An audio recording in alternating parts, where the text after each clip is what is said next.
just got his truck back from the collision shop. He had a deer about 2-3 weeks ago.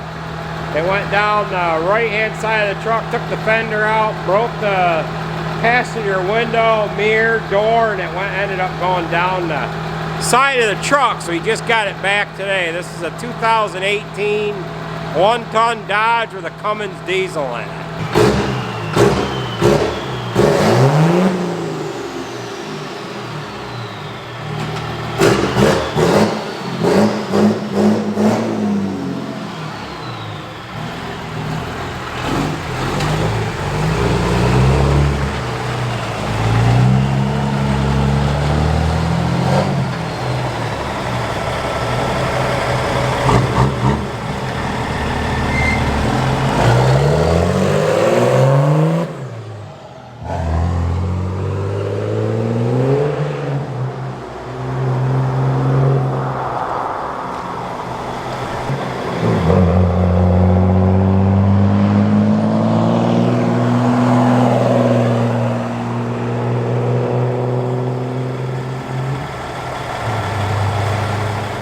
Well, how's she rolling today, folks? It is March 31st. Jared just got his the head back to the 4250, so he's just starting to put that on there. That'll be in a future video here, but earlier today I was working on the Aulick trailer. I had to move it out of the way. Where we had it parked was up near our liquid fertilizer tanks, and when I pulled it away I noticed they had a flat tire on it. I had to do some other things to it. I'm actually going to pull it outside now and hit it with a pressure washer. And I got to thinking that I have not done a video yet. Actually, I've done some videoing, but I have not edited the video on this Easy Clean pressure washer. It is a 4,000 PSI pressure washer. It's a hot water pressure washer that I ended up buying from Stevens Equipment down in Pennsylvania back, it was just after Christmas time, I believe. So we've had this thing for 3 months and we've washed everything with it. It has worked exceptionally well. It's got an electric start feature on it. Again, it's a 4,000 PSI. It's a hot water pressure washer, and we love the damn thing. The only problem that we've had with it is we've got real hard water, and in the next couple of days I'm going to show you in the later part of this video here the system that I've got, that I've built to put together to run a descaler through the hot water coils itself. We are limed up so much on the damn thing that we actually are using a hose that I made out of hydraulic hose because it plugged everything up with lime. So we'll come at you a little later on in the video with that system that I've got to put together yet. It's just a little tiny electric sump pump that we're going to pump descaler through the whole thing, kind of recycle the water and just kind of circulate it back and forth. But this truck needs a bath. You got a lot of crap on the back of the cab here. We'll get focused in on that decal that's up on top of the cab. I don't know if you can see that, but we can rejoin that later on. And I'm going to dump some footage in from when I unwrapped this pressure washer back when it was brand new. I did wash the Kubota skid steer off with it. We're going to drop into some older clips on some older footage that I had back when this thing was brand new and it was dropped off here back the end of December. So we'll join you back here again here after that, and then we'll go right in spraying that truck off, and we'll talk about a few other things. And then towards the end of the video will be the system that I've put together. I haven't even built it yet. I've got to do that in the next couple days, but it's going to be in this video.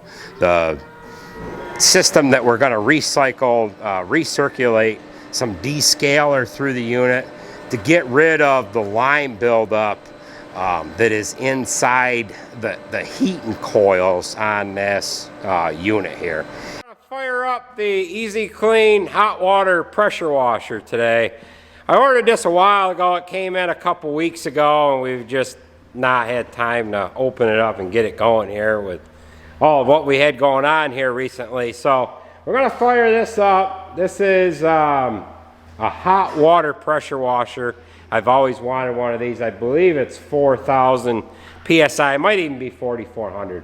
But in the past, what we've used is we've used these gas drive 4,000 PSI pressure washers, and they've worked good, but these are recoil start, and every so often we break recoils on them, and they're just cold water pressure washers.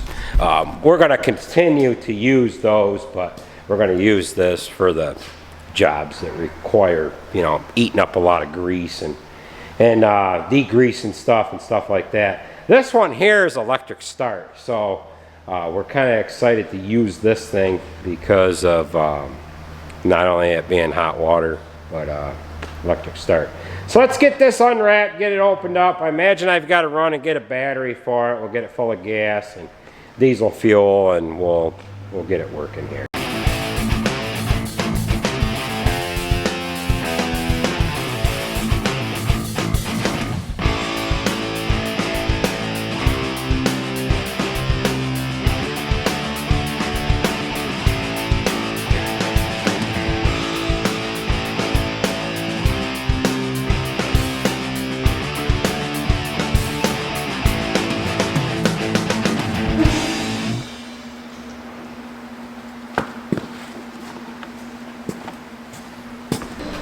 All right, we got it full of gas, full of engine oil, we've got the pump full of oil, and we've also got it full of diesel fuel. I wheeled it up to the pump and put it in there. That thing got heavy once it was full. So it's got, I've got a battery hooked up to it. It's just a Group 31 12 volt battery. I've got to get the appropriate battery for it. It's going to set right in that little compartment there. So we're going to fire it up, and we're going to wash the 7720 off. So here is going to be the first initial startup of the unit here. So electric start. Cross your fingers, Andrew. Oh, that's it. That's all she wrote. So that battery that we're using, pull the trigger. Pull the trigger on that wash wand. Yeah, I'm thinking that battery that I've got is no good, so we'll just start it by hand here. Ready? Pull that trigger.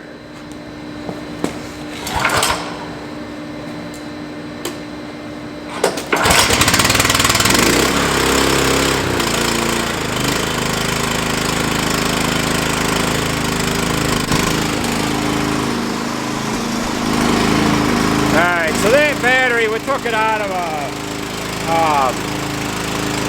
Diller manure tanker, and it's I didn't even put the battery tester on it, so that battery's just no good, so I've got to get a battery for it. So we're going to get the burner fired up. I got to get a pair of gloves on.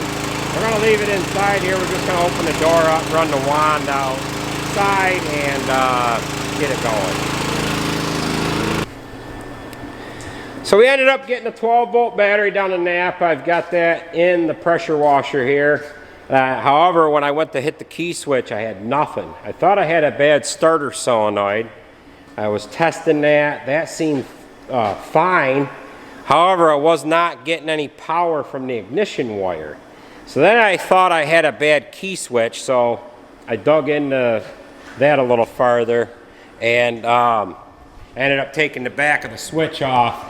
And there's a 25 amp fuse in behind this cover here. So we got that all set, and now it just starts nice and easy.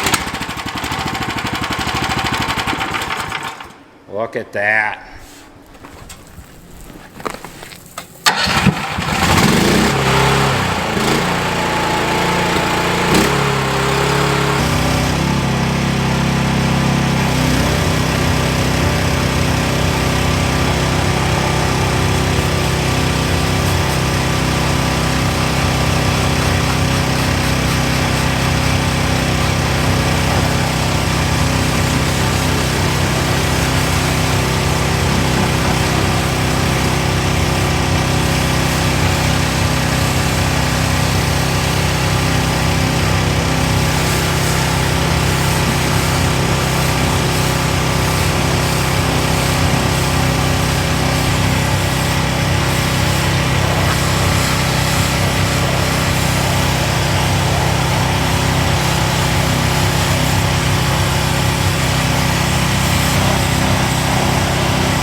So I got about halfway through the pressure washing the skid steer. We got Nate here. He used this pressure washer the other day. What'd you think of it, Nate? Pretty awesome. Had to stop myself from washing too much. Yeah. Rather satisfying. Yeah. Nate washed the payloader the other day. It blew a hydraulic hose, and it had hydraulic oil and whatever up on the windows, and it was real cold out. I didn't want to wash it the night before because I didn't want everything froze up. So before he moved feed with it, he ended up washing the windows down, and all he needed to do was just the windows, and he wanted to keep going on it, didn't you? Yeah, when it's cold out, boy, it keeps you warm, and it just frickin' takes that grease, and it's like running a frickin' hot knife down through butter. So, okay, folks, so this is going to be a two-part video. We're going to end this part here, and in the next video, we'll come at you with the descaler and how that whole system worked and whatever. We did have a little bit of an incident earlier on this week when I was building that unit to run the descaler through the pressure washer, and you'll see that in the next video. In the meantime, I've got to go through this seed corn that's been delivered here so far. I got to count up what's here. Got to figure out what has yet to be delivered and see that what we're going to lack for planting all the corn this year. So with that being said, I want to thank you for watching, and we will catch you at the next video.